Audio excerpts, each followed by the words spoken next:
কত সুন্দর শব্দ এই ভাগ্য, কিন্তু যতটা সুন্দর ঠিক ততটাই রহস্যময় এই শব্দ। কখন কি হবে কেউ জানে না। লোকে বলে যে ভাগ্যে যা লেখা আছে তার চেয়ে বেশি কিছুই পাওয়া যায় না, তার চেয়ে কমও কিছুই পাওয়া যায় না। নিয়তির যা রচনা তা কখনো মোছা যায় না। কিন্তু কেউ এইটা বোঝে না যে নিয়তি আপনার কর্মের দ্বারা বদলায়।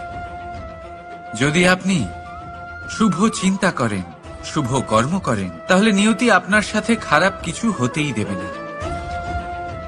কখনো আকাশে পাখিদের দেখুন, তারা কখনো ভাগ্যের উপর নির্ভরশীল হয় না।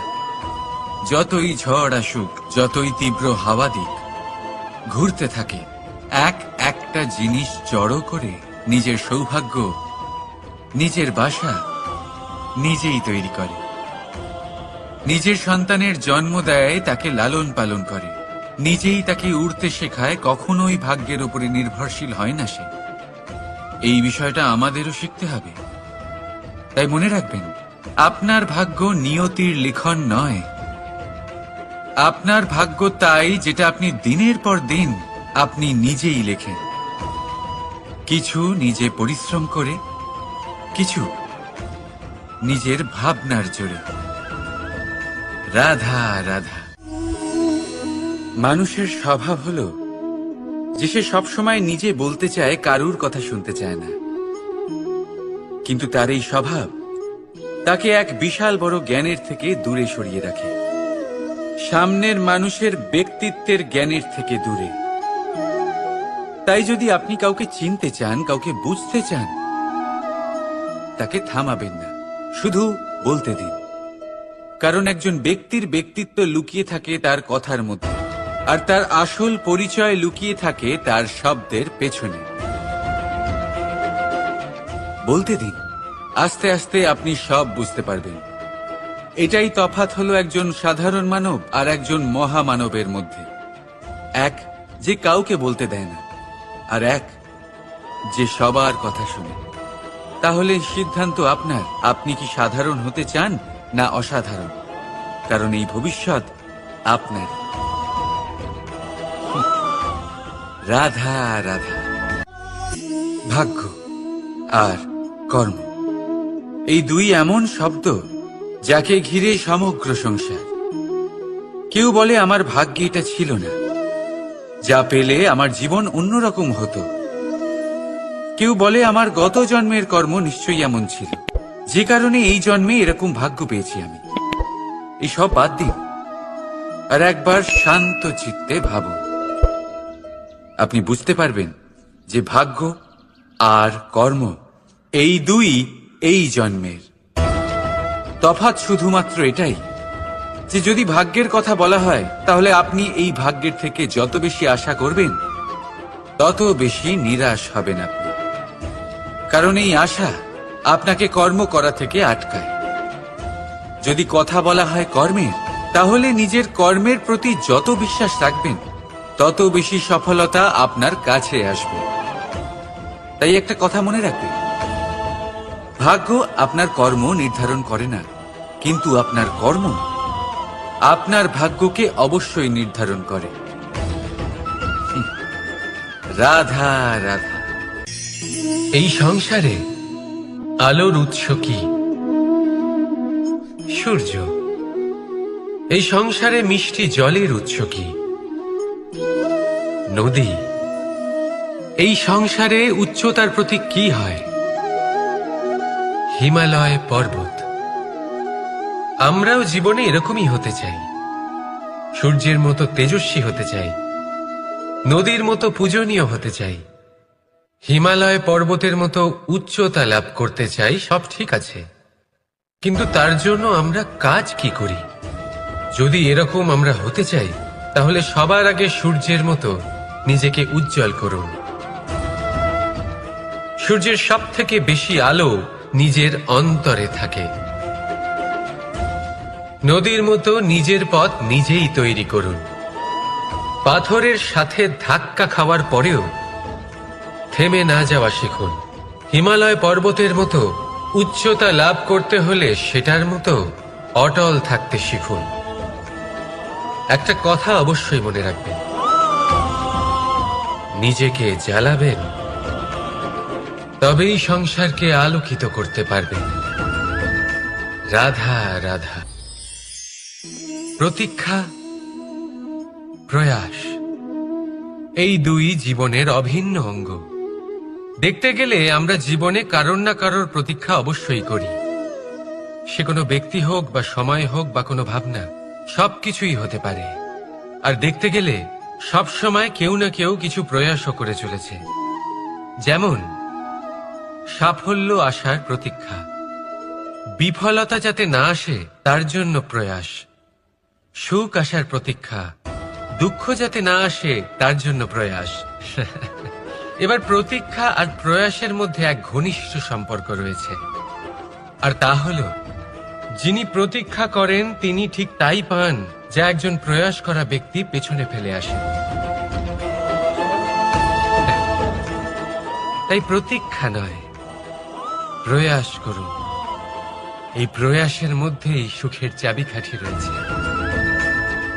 রাধা রাধা। মানুষ কর্ম করেন। আমি বারংবার বলি যে ফলের আশা করবেন না। তাও মানুষ কোথাও না কোথাও নিজের কর্মের বদলে কোনো না কোনো ফলের আশা অবশ্যই রাখেন। কখনো তিনি সফল হন, কখনো অসফল।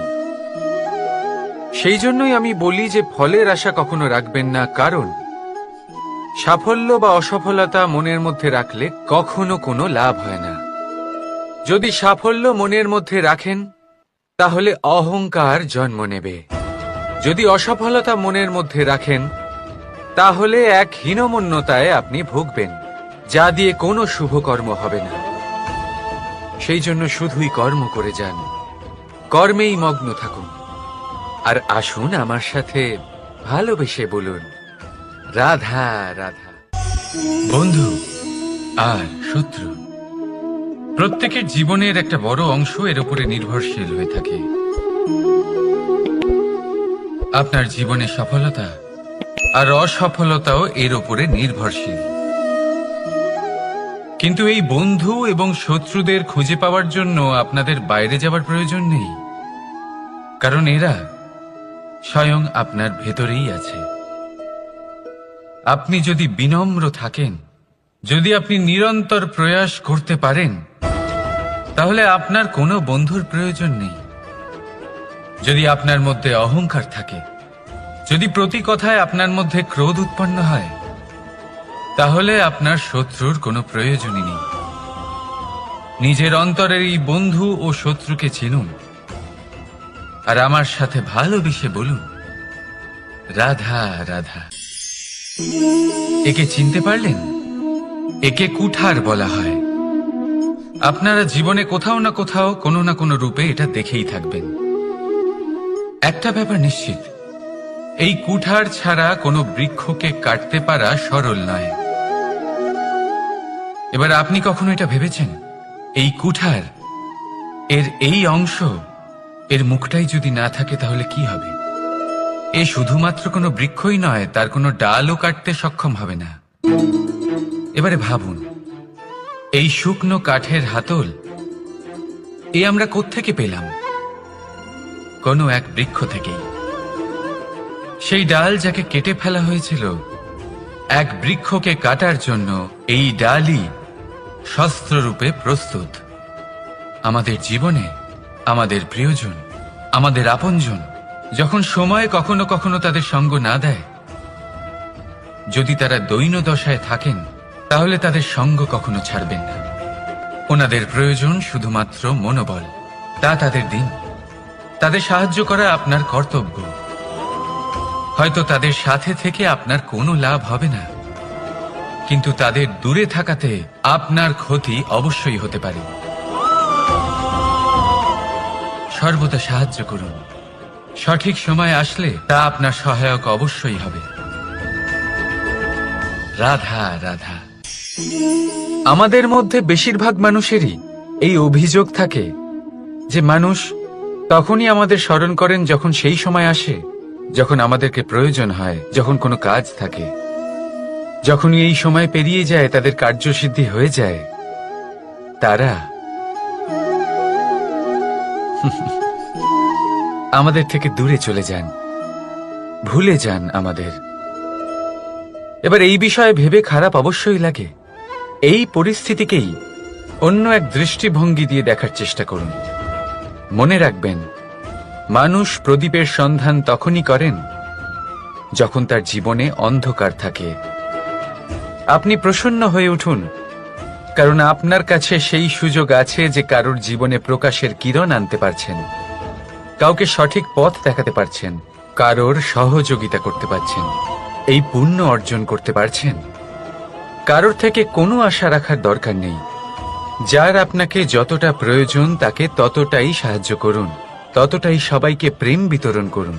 আর এই প্রেমের ভাব নিয়েই আমার সাথে বলুন, রাধা রাধা। এটা সেই নৌকার প্রতিরূপ যা আমাদের নদী পার করায়। এবার বিষয়টা একটু ভেবে দেখুন। সেই বিশাল নৌকা যা আমাদের নদী পার করায়, সেটার নির্মাণ নদীতে নয়, ডাঙায় হয়। আর যদি আমরা এটাকে নদী অবধি পৌঁছতে চাই, তাহলে আমাদের দরকার পড়ে কোনো গরুর গাড়ির অথবা ঘোড়ার গাড়ির। তার সাহায্যে একে বহন করা হয়। এবার পথে যদি কোনো জলধারা আসে, কোনো নদী আসে, আর সেটাকে পার করতে হয়, তাহলে তখন সেই নৌকার ওপরে গাড়ি রাখা হয়, তারপর তাকে পার করা হয়। অর্থাৎ এই যাত্রা দুজনের সংযোগ ছাড়া সম্পূর্ণ হতেই পারবে না। সেই জন্যই এই প্রবাদ আছে, কখনো নৌকা তো কখনো গাড়ি। আমাদের সম্পর্কের মধ্যে অতি আবশ্যক, আমাদের সম্পর্কের মধ্যে অত্যন্ত গুরুত্বপূর্ণ হল সংযোগ। সবসময় একসাথে চলা, সংযোগ স্থাপন করা। সবসময় সুখী থাকবেন। রাধা রাধা। পুস্তক, পুস্তক থেকে আমরা কি না শিখতে পারি। জ্ঞান হোক, বিজ্ঞান হোক, ইতিহাস হোক, সব শিখতে পারি। কথায় আছে, একটা ভালো পুস্তক, একটা ভালো গ্রন্থ পাওয়া তা 100 ভালো বন্ধু পাওয়ার সমান। কিন্তু যদি একটা ভালো বন্ধু পাওয়া যায়, তাহলে তা গোটা গ্রন্থাগারের সমতুল্য। সে আপনাকে কর্মের বিষয় জ্ঞান দেয়, সাফল্যের রসায়ন শিক্ষা দেয়। সে আপনাকে ইতিহাসে অমর করে রাখবে। শুধু তাই নয়, সে আপনাকে শুধু পথই দেখাবে না, সেই পথে আপনার সাথে সঙ্গী হয়ে চলবে সে। সেই জন্য জীবনে যদি কোনো ভালো বন্ধুকে পাশে পান, তাহলে তাকে আপন করে রাখবেন, তাকে সামলে রাখবেন। জীবন সহজ হয়ে যাবে। রাধা রাধা। বর্ষা ঋতু শুরু হলেই পাখিদের মধ্যে চাঞ্চল্য বেড়ে যায়। আর সেটা হবে নাই বা কেন? বাসা ভেঙে যায়, বৃক্ষ ভেঙে পড়ে। প্রত্যেক পাখি তার থাকার জন্য একটা নতুন জায়গার, একটা ছায়ার, একটা ছাদের খোঁজে থাকে। শুধু একটা পাখি এসব কিছুই করে না। না তো তার এসব সমস্যা নিয়ে কোনো চিন্তা থাকে, না কোনো দরকার পড়ে। আর সেই পাখি হলো বাজ।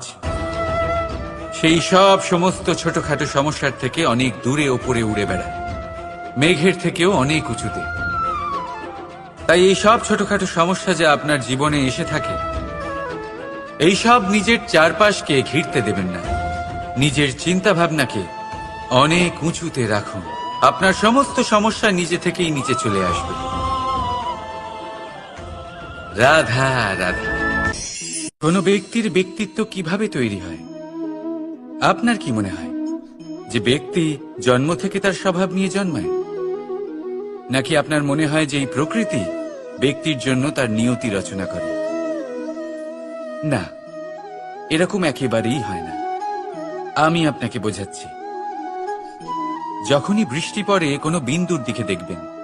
এবার এই বিন্দু যেখানে পড়ছে তার উপরে নির্ভর করছে তারপর কি হবে। যদি এই বিন্দু পড়ে কোনো ক্ষেতের ওপরে, তাহলে কোনো নতুন ফসলের জন্ম দেবে। যদি সে গরম কড়াইতে পড়ে, তাহলে বাষ্পীত হবে। যদি সে কোনো সাপের মুখের ভেতরে পড়ে, তাহলে বিষ তৈরি হবে। ঝিনুকের ভেতরে পড়লে মুক্তো তৈরি হবে। যদি কোনো পাতার ওপরে পড়ে তাহলে শিশির তৈরি হবে, একই বিন্দু, কিন্তু তার সঙ্গত তার ভবিষ্যৎ এবং ব্যক্তিত্ব নির্ধারণ করবে। এবার এটা তো শুধুমাত্র এক বিন্দু, তার কাজ হলো শুধুমাত্র পড়া, কোথায় সেটা সেও নির্ধারণ করতে পারে না।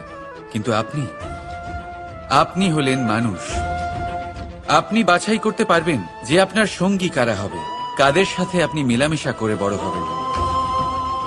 তাই তা ভালোভাবে করুন, কারণ এই নির্বাচন আপনার হাতে, কারণ এই জীবন আপনার, ভবিষ্যৎ আপনার। এবার আপনি মহান হতে চান কি না তার নির্ণয় আপনাকেই করতে হবে। আসুন আমার সাথে ভালোবেসে বলুন, রাধা রাধা। সূর্যের তাপ এতটাই প্রখর হয়, তা সমস্ত বনস্পতিকে শুষ্ক করে দেয়।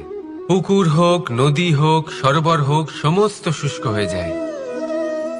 কিন্তু আপনি কখনো শুনেছেন সূর্যের তাপে সমুদ্র শুকিয়ে গেছে? এমন কখনোই হয় না। আর এর পেছনেই লুকিয়ে রয়েছে এক অমূল্য জীবনের শিক্ষা। সমুদ্রের মতো নিজেকে ধৈর্যশীল করে তুললে, নিজেকে সংযমী করে তুললে, সূর্যের তাপ আপনার কোনো ক্ষতি করতে পারবে না। আপনার অন্তর থেকে সেই তাপ বাষ্পায়িত হয়ে মেঘ তৈরি হয়ে সূর্যকে ঢেকে দেবে, আর তারপর হবে শুধু সাফল্যের বৃষ্টি। তাহলে আসুন আর আমার সাথে ধৈর্যের সাথে বলুন, রাধা রাধা। মানুষ অসুস্থ কেন হন? শারীরিক দুর্বলতার কারণে? না, মানুষ অসুস্থ হন তার মানসিকতার কারণে, তার বিবেকের কারণে, তার কর্মের কারণে, তার ক্রোধের কারণে। আর যখন কেউ সুস্থ হন, ঠিক হয়ে যান, তার মানে এটা নয় যে শুধু ওষুধের জন্য তিনি সুস্থ হয়েছেন। না, এটা কারোর তার প্রতি প্রেমের প্রভাব, বিশ্বাসের প্রভাব, সম্বলের প্রভাব। শুধুমাত্র ওষুধ দিয়ে কিছুই হয় না। যদি মনে প্রেম থাকে, বিবেক থাকে, বিশ্বাস থাকে, সম্বল থাকে, তবেই সেই ওষুধ কাজ করতে পারে। তাই মনে রাখবেন, এই জীবন হলো অত্যন্ত ছোট। মনে প্রেম ভাব রাখুন, মিত্রতা করুন, শত্রুতা নয়, ভালোবাসুন, বিদ্বেষ নয়। আর এই ভালোবাসার সাথেই বলুন, রাধা রাধা। মানুষ জীবনে সব সময় চিন্তা করে, ভাবতে থাকে যে তার জীবনে কতই না সমস্যা। তারপরে নিজের আশেপাশে দেখে আর ভাবে যে সবাই কত প্রসন্ন, শুধু আমার জীবনেই সমস্যা আছে। কিন্তু বিষয়টা তা নয়। শুধু প্রত্যেক ব্যক্তিরই নয়, প্রত্যেক প্রাণীরও জীবনে সমস্যা আছে। এবার মানুষ একটা পাখিকে দেখে এটাই ভাবে যে এদের জীবন কতটা সহজ। কোনো দেশেরই সীমারেখা এদের ওপর লাগু হয় না। কোথায় থাকবে সেই নিয়েও কোনো ভাবনা নেই, কত শান্তির জীবন এদের। তারপর সে একটা পিঁপড়েকে দেখে আর এটা ভাবে, কি অসাধারণ, এদের তো সারা জীবনই মাটির উপরেই অতিবাহিত হয়, খাবারটাও মাটিতেই পেয়ে যায়, কি শান্তির জীবন এদের। কিন্তু যখন কোনো ঝড় আসে, তখন সবার আগে সেই পাখির বাসাটাই ঝড়ে ভেঙে যায়। এই পাখি যে শাখাতেই গিয়ে বসে পড়ুক, তাদের উপর সবসময় সংকট থাকে যে ওপর থেকে কোনো বড় পাখি এসে তাদের উপর প্রহার না করে, তারা নিজেদের প্রাণ না হারায়। আর যদি কথা বলি পিঁপড়েকে নিয়ে, এদের উপর সবসময় সংকট থাকে যে কোনোভাবে বাতাস বা জল এদের ভাসিয়ে না নিয়ে যায়, কোনো প্রাণী ওকে পা দিয়ে পিষে না দেয়, এই পিঁপড়ে পিষ্ট হয়ে না মারা যায়। দেখুন, সমস্যা প্রত্যেকের জীবনে রয়েছে, আর এই সমস্যা আসতেই থাকবে।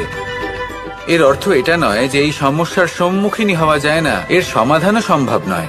প্রত্যেক সমস্যার সমাধান অবশ্যই আছে, শুধু শান্ত মনে সেটা খুঁজে বের করতে হবে।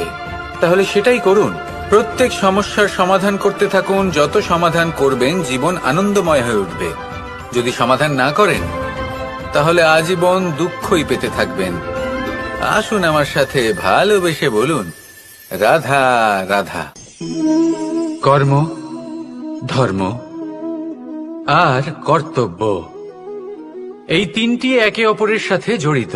আর অনেক সময় এই তিনটি পালন করতে করতে আমাদের সেই ব্যক্তির সামনে গিয়ে দাঁড়াতে হয়, তার বিরুদ্ধেই যেতে হয়, যাকে আমরা সব থেকে বেশি ভালোবাসি। কিন্তু সেইখানে এই যুদ্ধ কোনো ব্যক্তিগত যুদ্ধ থাকে না। এ হলো কর্ম, ধর্ম আর কর্তব্যের যুদ্ধ। এটা সরল নয়, অত্যন্ত কঠিন হয় তার সম্মুখীন হওয়া যাকে আমরা সব থেকে বেশি সম্মান করি।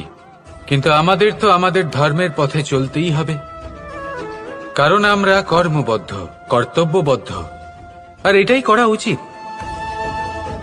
শুধু এটুকু মনে রাখবেন, যদি আপনার উদ্দেশ্য শুভ হয়, আপনার ভাবনা শুভ হয়, আপনি যদি কর্ম, ধর্ম আর কর্তব্যের পথে অগ্রসর হন, তাহলে এই প্রক্রিয়াতে যদি আপনাকে আপনার আরাধ্যেরও সামনে দাঁড়াতে হয়, তাহলেও আপনার কোনো ক্ষতি হবে না। তাহলে আসুন আর আমার সাথে ভালোবেসে বলুন, রাধা রাধা। সাথী। সাথী এই শব্দটির ব্যাখ্যা কে কিভাবে করে? মিত্র, সখা, বন্ধু। কিন্তু অর্থ একটাই, তিনি যিনি আপনার সঙ্গী হন আর তিনি যার সাথী আপনি হন। এবার সব থেকে বড় প্রশ্ন হলো এটাই যে তিনি কে হতে পারেন যাকে আপনি আপনার সাথী বলে মেনে নিতে পারেন, নিজের সখা, নিজের মিত্র, নিজের বন্ধু মেনে নিতে পারেন। আপনার সাথী হলেন তিনি যিনি দুঃখের সময় আপনার পাশে থাকবেন, আপনার হাত ধরে থাকবেন। আপনার সাথী হলেন তিনি যার হাত আপনি নিজের সুখের দিনে ধরে থাকবেন। সেই সাথীরই হাত ধরুন যিনি দুঃখে সবসময় আপনাকে সাহায্য করার জন্য তৎপর হয়ে থাকেন, আপনার পাশে থাকেন, আর যাকে সুখের দিনে আপনি আপনার সাথে রাখতে পারেন। আর যখন আপনার সাথে আপনার এই সাথী থাকবে, তখন আপনি এটা বুঝবেন যে যখন জীবনে দুঃখ আসে, তখন এই দুঃখ কমে যায়, সবার মধ্যে ভাগ হয়ে যায়। আর যদি তখন সুখ আসে, তাহলে সেটা সবার উপস্থিতিতে আরো বেড়ে যায়। এটাই হলো প্রেম, এটাই হলো ভালোবাসা, এটাই হলো সঙ্গ, যেমন সম্পর্ক আমার আর রাধার মাঝে। তাহলে আসুন আর আমার সাথে ভালোবেসে বলুন, রাধা রাধা। মানুষ এক অত্যন্ত বিচিত্র প্রাণী। পরিকল্পনা করে, ষড়যন্ত্র করে, প্রচেষ্টা করে, কাউকে পরাজিত করার চেষ্টাও করে। সাপকে একটা দড়ি মনে করে হাতে চেপে ধরার চেষ্টা করে, কিন্তু একটা কথা বুঝতেই পারে না, সময়ের এই সাপ, এটা হাতে চেপে ধরাই যায় না। আর আপনি যা করবেন তা আবার ফিরে আসবে আপনারই সামনে। দেখুন, এতে কিছুই যায় আসে না যে আপনি কুম্ভকারের পুত্র নাকি কৃষ্ণের পুত্র। যদি আপনি অনুচিত কর্ম করেন, তাহলে আপনার সাথেও অনুচিতই হবে। অশুভ কর্ম করলে আপনার সাথেও অশুভই হবে। কুরু বংশ অত্যন্ত মহান বংশ ছিল। এই কুরু বংশ কি হলো তার সাথে? একটা গোটা বংশ বয়ে গেল, কারণ ওনাদের উদ্দেশ্য অশুভ ছিল। অন্যদিকে 5 জন বনবাসী পাণ্ডব মহাভারত বিজয়ী হলেন, কারণ তাদের উদ্দেশ্য শুভ ছিল। তাই মনে রাখবেন, শুভ অগ্নি প্রজ্বলিত করবেন, শুভ তাপ সঞ্চার হবে। অশুভ অগ্নি প্রজ্বলিত করবেন, নরকেই জ্বলতে হবে। তাহলে আসুন আর আমার সাথে ভালোবেসে বলুন, রাধা রাধা। জীবনে এমন কিছু কাজ রয়েছে যা আপনাকে একাই করতে হয়, আর এমন কিছু কাজ রয়েছে যা আপনাকে একসাথে মিলে করতে হয়, একজোট হয়ে, সঙ্গবদ্ধ হয়ে। এবার সঙ্গবদ্ধ বলতে কি বোঝাতে চাইছি? আমি তাদের কথা বলছি না যারা বাস্তবিকভাবে একে অপরের সাথে কাজ করেন। আমি তাদের কথা বলছি যারা একে অপরের থেকে দূরে থেকেও একে অপরকে বিশ্বাস করেন। আমি আগেও বলেছিলাম, সমস্ত বিশ্বের আশা বিশ্বাসেই বসবাস করে, তাই না? তাই যেখানে সমস্ত বিশ্ব আছে, সমস্ত সংসার আছে, সেইখানেই বিশ্বাস রয়েছে। তাই আপনার আশেপাশে এমন দল সঙ্গবদ্ধ করুন যাদের আপনার উপর বিশ্বাস আছে আর যাদেরকে আপনি বিশ্বাস করতে পারেন। তাহলে আসুন আর আমার সাথে ভালোবেসে বলুন, রাধা রাধা। আমরা যে মানুষকে চাই, যাকে আমরা ভালোবাসি, তাকে একটা উপহার অবশ্যই দিতে চাই। এমন এক উপহার যা ওনার ভালো লাগবে, যা শ্রেষ্ঠ হবে, অতি প্রিয় হবে, বহুমূল্য হবে, বা বলতে পারেন মূল্যবান হবে। তাই আমরা কি করি? আমরা বাজারে যাই, তার জন্য স্বর্ণ, আভূষণ, হিরে, মুক্ত এইসব নিয়ে আসি। কিন্তু এটাই কি সর্বশ্রেষ্ঠ উপহার? কখনোই না। সর্বশ্রেষ্ঠ উপহার হলো স্বাধীনতা, তাকে নিজের মনের মতো বাঁচার স্বাধীনতা। যদি আপনি কাউকে স্বাধীনতা না দিতে পারেন, তাহলে সে কোথাও না কোথাও বন্দী হয়ে যায়, তার বিকাশ কোথাও না কোথাও আটকে যায়।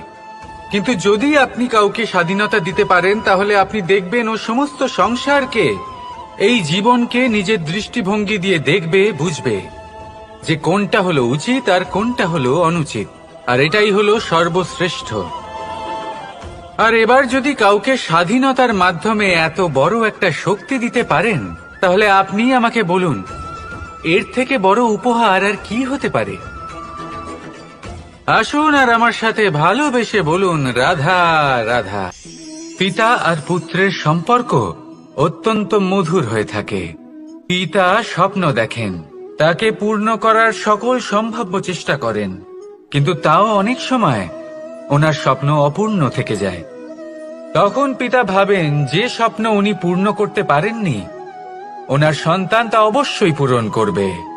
যে স্থানে উনি কখনো পৌঁছতে পারেননি, সেই স্থানে ওনার পুত্র অবশ্যই পৌঁছবে। পিতা নিজের সন্তানের ভবিষ্যৎ নিয়ে সেই স্বপ্ন দেখেন, আর যখন সেই সন্তান সামনে এগোতে থাকে, তখন তার দুঃখ হয় না, বরং গর্ব হয়। ওনার ভালো লাগে এটা দেখে যে ওনার সন্তান অনেক উন্নতি করছে। কিন্তু যখন সন্তান নিজের অভিভাবকের শক্তি দেখে, তার যশ দেখে হিংসা করতে থাকে, সমস্যা সেইখানেই শুরু হয়। সেই জন্য সকল সন্তানকে এটা মনে রাখতে হবে, দেখুন, পুত্র হবার সুবাদে, এক সন্তান হবার সুবাদে, এটা হলো আপনার অধিকার যে আপনি আপনার পিতার থেকে বেশি উন্নতি করবেন। আপনার পিতাও এটাই চান, কিন্তু সুস্থভাবে এটা করুন। একটা রেখা টেনে নিন, যাতে আপনি তাতে এগোতে পারেন, আর আপনার পিতার তাতে গর্ববোধ হয়, আর সেই বিষয়ে দুঃখ না হয় যে আমার সন্তান আমাকেই ছোট করার চেষ্টা করছে। ইতিহাস সাক্ষী রয়েছে, যে মানুষ অন্য কাউকে ছোট করার চেষ্টা করেছেন, সেই মানুষই ছোট হয়ে গেছেন। আর আমার মনে হয় না আপনি এটা চান, কারণ কোনো একদিন আপনিও কারোর পিতা হবেন। আসুন আমার সাথে ভালোবেসে বলুন, রাধা রাধা। প্রেম এই সংসারে এসেছিল এই সংসারকে প্রেমের শিক্ষা দেওয়ার জন্য, এই জীবনের সুখের অনুভূতি আসলে কি তা শেখানোর জন্য। কিন্তু যদি সত্যি কথা বলি, তো আমি নিজেই প্রতিদিন প্রেমের নতুন নতুন স্বরূপ দেখতে পাই, প্রেমের একটা নতুন অনুভূতি প্রত্যেক নতুন দিনে। আর তার কারণ হলো এই প্রেম অনন্ত, এ হলো দৈব। প্রেম হলো এই সংসারের সব থেকে বড় ঢাল এবং সব থেকে বড় অস্ত্র। এই প্রেম ছাড়া না কোনো ন্যায় হয়, আর না কোনো শাস্ত্র, না জীবন আছে, আর না অন্ত। এবার যদি এই প্রেম মনের মধ্যে বাস করতে শুরু করে, তাহলে কখনো কোনো সমস্যাই হবে না, আর যদি হয়েও থাকে, তাহলে তা স্থায়ী হবে না। এই প্রেম কি না করতে পারে? এই প্রেম সমস্ত সমস্যা মিটিয়ে ফেলতে পারে, আপনার মনের মধ্যে অহংকারকেও বিনাশ করে দিতে পারে, আপনাকে সাক্ষাৎ ঈশ্বরের সাথে দেখা করাতে পারে। তাই প্রেমের দ্বারা প্রয়াস করতে থাকুন, এই সংসারের প্রত্যেক মানুষকে, প্রত্যেক বস্তুকে, প্রত্যেক জীব জন্তুকে ভালোবাসবেন।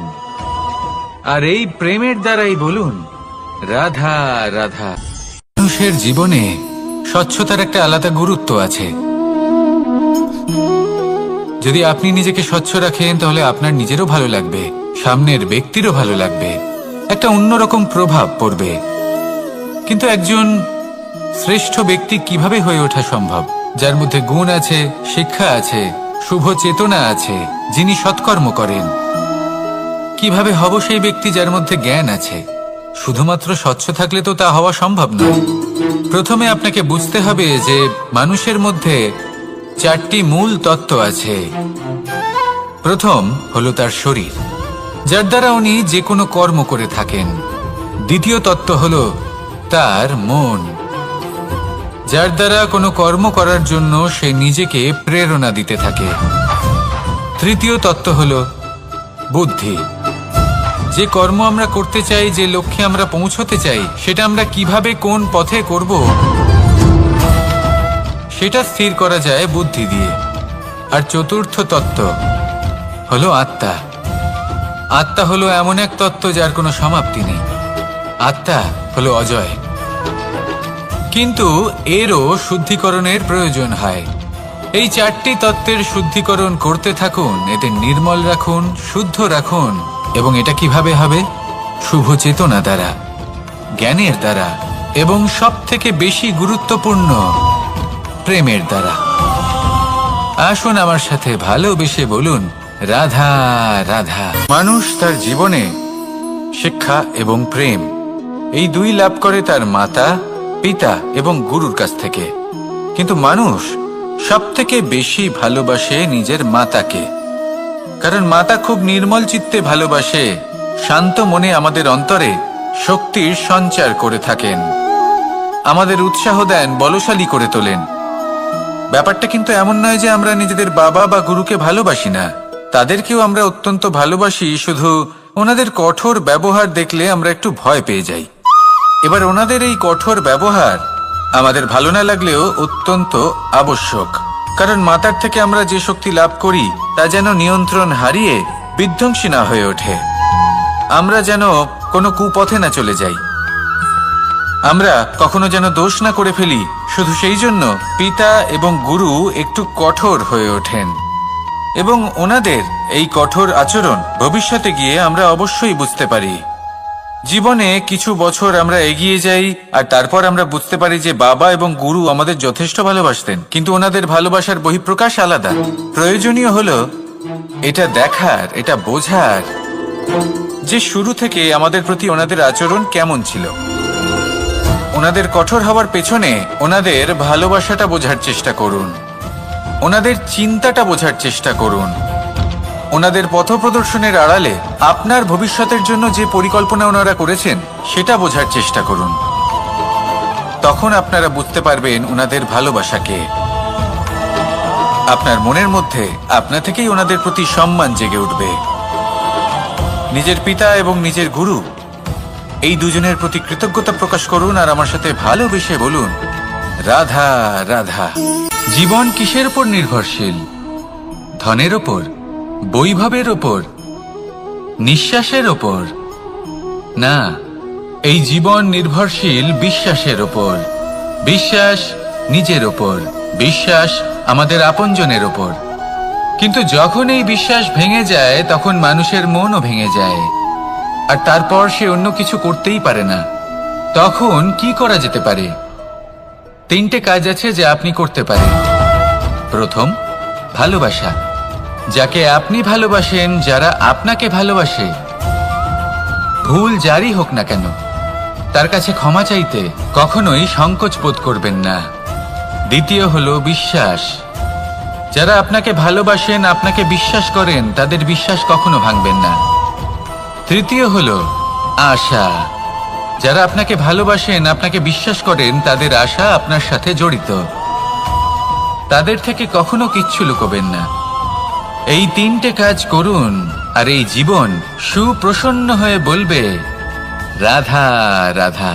মানুষের জীবনে 2 ধরনের আবেগ থাকে যা চিরকাল তার সাথে বসবাস করে। প্রথম, স্বপ্ন। দ্বিতীয়, অজুহাত। মানুষ হাজার হাজার স্বপ্ন দেখতে পারে। আমাকে এই কাজ করতে হবে, আমাকে ওখানে ঘুরতে যেতে হবে, আমায় জীবনে এই অসম্ভব কাজ বাস্তবায়িত করে দেখাতে হবে, আদি ইত্যাদি। এবার ঠিক যেমন স্বপ্ন দেখেন সেইভাবে অজুহাতও খুঁজে নিয়ে আসেন। আমি এই স্বপ্ন পূরণ করতে পারলাম না, কারণ আমাকে কেউ সাহায্যই করল না, কারণ আমি দুর্বল হয়ে পড়েছিলাম, কারণ আমার কাছে সময়ই ছিল না, আদি ইত্যাদি। এবার সাফল্য এবং অসফলতার মাঝখানে এই ধরনের সংঘর্ষ হতে থাকে। সাফল্য তখন লাভ করা সম্ভব যখন আপনার স্বপ্ন আপনার অজুহাতের থেকে অনেক বড় হয়, আর অসফলতা তখন পাবেন যখন আপনার অজুহাত আপনার স্বপ্নের থেকে অনেক বড় হয়। আপনি যদি সাফল্য লাভ করতে চান তাহলে চেষ্টা করতে থাকুন, পরিশ্রম করুন। যদি অসফল হন তাহলে ভয়ভীত হওয়ার কোনো প্রয়োজন নেই। নিজের ভুল বুঝুন, তাকে শুধরে নিন, আবার চেষ্টা করুন। কিন্তু যদি নিজের জীবনে অজুহাত নিয়ে আসেন তখন স্বপ্ন কখনো পূরণ হবে না। আসুন আমার সাথে ভালোবেসে বলুন, রাধা রাধা। ভয়ের সাথে আমরা সবাই পরিচিত, কষ্টও আমরা সবাই পেয়েছি। কখনো কখনো আমরা অসুস্থ হয়ে পড়ি, আর এমন সময় হলে মাতার মমতা, কখনো বাবার স্নেহ, কখনো বন্ধুদের পাশে থাকার অনুভূতি আমাদের রোগ নিরাময়ে সাহায্য করে। কখনো যদি আমরা নিরাশ হয়ে পড়ি, তখন যদি আমাদের কোনো আপনজন আমাদের দুটো ভালো কথা বলে, তখন আমাদের মনোবল বেড়ে যায়। ঠিক তেমন সংসারের এই রঙ্গমঞ্চে যদি আপনি পীড়িত অনুভব করেন, কিছু শুভ কথা আলোচনা করুন, কিছু স্তুতি গান করুন, কিছু মুহূর্তের জন্য হলেও নিজের ইষ্টদেবের কথা স্মরণ করুন আর প্রার্থনা করুন। সাহস বাড়বে, শক্তিও বৃদ্ধি পাবে এবং সামনে এগিয়ে চলার পথও দেখতে পাবেন। তখন এই মন প্রসন্ন হয়ে বলবে, রাধা রাধা। কখনো কখনো অন্ধকারের সাথে লড়াই করার জন্য আমরা প্রদীপ জ্বালাই। এতে প্রথমে সলতে রাখি, তারপর তেল ঢালি, তারপর আগুন জেলে এটা প্রজ্বলিত করি। তারপর একটা সময় আসে যখন এই প্রদীপ নিভে যায়। কারণটা কি? কারণ কি এটা যে প্রদীপের প্রকাশমান হওয়ার ক্ষমতা সমাপ্ত হয়েছে? না, এই যে আগুন আমরা দেখতে পাচ্ছি, এই আগুনের জন্য যে শক্তির প্রয়োজন হয় তা আসে এই তেল থেকে। যদি এই তেল সমাপ্ত হয়ে যায় তাহলে এই প্রকাশ তাও সমাপ্ত হয়ে যায়। আর আমাদের জীবনে এই তেল হলো আমাদের কর্ম, আর এই আগুন আর এর দ্বারা উৎপন্ন হওয়া প্রকাশ আমাদের ভাগ্য। যত আমাদের কর্ম ক্ষীণ হতে থাকবে, আমাদের ভাগ্য সৌভাগ্য কোথাও না কোথাও লুপ্ত হয়ে যাবে। যে উজ্জ্বল ভবিষ্যৎ আমরা চাইছি তা কখনো লাভ করতে পারবো না যদি কর্ম না করি। ঠিক যেমন তেল ছাড়া অগ্নি উৎপন্ন হয় না, তেমনি কর্ম ছাড়া সৌভাগ্য হয় না। আর যেমন কর্ম তেমন ভাগ্য। তাই সবসময় কর্ম করতে থাকুন, কর্ম করা থামাবেন না। আর আমার সাথে ভালোবেসে বলুন, রাধা রাধা। জীবনে তিনটি বিষয় আছে, তিনটি বস্তু আছে, তারা যেন আপনাকে কখনো বশে না করে নিতে পারে। প্রথম হলো ধন। ধন যতক্ষণ আপনি ব্যবহার করতে থাকেন, যতক্ষণ তা আপনার কাজে আসছে, ততক্ষণ ঠিক আছে, এই ধন আপনার কাছে অমৃত। কিন্তু যখন এই ধন আপনাকে ব্যবহার করতে শুরু করে, বুঝে যাবেন যে আপনার পতনের সময় শুরু হয়েছে। দ্বিতীয় বিষয়, ফেলে আসা অতীত। যাই করুন, আপনি অতীত পাল্টাতে পারবেন না, আর এই সত্যিটা আপনিও জানেন। কিন্তু তাও এর বশবর্তী আমরা হয়ে পড়ি। আর যখন তাই হয়, তখন এই সংসারে আমরা যেখানেই যাই না কেন, যত বড়ই সুখ লাভ করি না কেন, সেই সব আমাদের কাছে তিক্ত বলে মনে হয়। তৃতীয় বিষয়, আপনার আশেপাশের মানুষ ভিন্ন ভিন্ন ধরনের মানুষ হয়, যাদের চিন্তা ভাবনা এবং দৃষ্টিভঙ্গি ভিন্ন ভিন্ন প্রকারের। যদি এদের বশবর্তী আপনি হয়ে পড়েন, তাহলে কেউ বলবে এটা করো, এটা ভালো। কেউ বলবে এটা করো না, ওটা করো, ওটা ভালো কাজ। কেউ বলবে এই দুটোই করো না, অন্য কিছু করো। এই কথাগুলিতে আপনি এতটাই জড়িয়ে পড়বেন যে আপনি লক্ষ্যভ্রষ্ট হয়ে পড়বেন। তাই এই তিন বিষয় থেকে সাবধানে থাকবেন। যদি কোনো কিছু বশ করতে হয়, তাহলে আপনাকে বশ করতে হবে আপনার আজকে, নিজের বর্তমানকে। এটা খুব প্রয়োজনীয়। এটা ভাববেন যে এই সময়ের সদ্ব্যবহার আমি কিভাবে করব, সময়কে শাসন কিভাবে করব, ওই কর্ম কিভাবে করব যাতে ভবিষ্যতে কখনো আমার আফসোস না হয়, বরং এই সংসার আমাকে নিয়ে গর্ব করবে, সেই কর্ম করুন। আর যখন আপনি এটা শিখে নেবেন, তখন আপনি নিজেই নিজেকে প্রকৃত অর্থে ভাগ্যশালী করে তুলবেন। আসুন আমার সাথে ভালোবেসে বলুন রাধা রাধা।